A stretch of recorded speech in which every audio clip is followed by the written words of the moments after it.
السلام علیکم دوستو، ایک لڑکی کی شادی ہوئی۔ شادی کے پہلی رات دولہا کھانے کا بڑا سا تال لیے کمرے میں داخل ہوا۔ کھانے سے بڑی اشتہا انگیز خوشبو آ رہی تھی۔ کہنے لگا، آؤ کھانا کھاتے ہیں۔ بیوی بولی، میں نے دیکھا ہے تمہاری والدہ نے بھی کھانا نہیں کھایا، ان کو بھی بلا لو، پھر مل کر کھاتے ہیں۔ شوہر نے کہا وہ سو گئی ہوں گی، انہیں چھوڑو، ہم دونوں کھاتے ہیں۔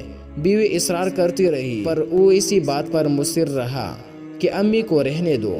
جب بیوی نے شوہر کا یہ رویہ دیکھا تو اسی وقت طلاق کا مطالبہ کر دیا۔ شوہر بڑا حیران ہوا اس کے مطالبے پر، اس نے بڑا سمجھایا لیکن وہ اپنی بات پر ڈٹی رہی، یہاں تک کہ طلاق ہو گئی۔ دونوں الگ ہو گئی دوستو۔ پھر دونوں نے دوسری شادیاں کر لی۔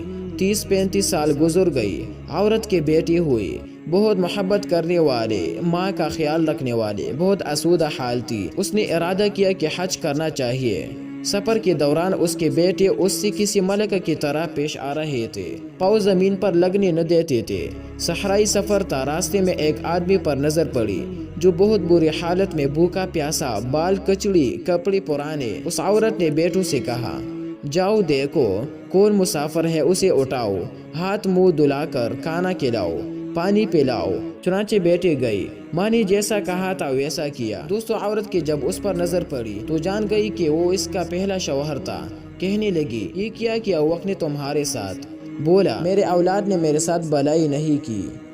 عورت کہنے لگی، کیوں کرتی کہ تم نے والدین کے ساتھ برا سلوک کیا تھا؟ میں اسی دن جان گئی تھی کہ تم ماں باپ کے حقوق ادا نہیں کرتے، اس لیے میں ڈر گئی کہ کل کو میرے ساتھ بھی ایسا ہی ہوگا۔ یہ دیکھو آج میں کہاں ہوں اور تم کہاں۔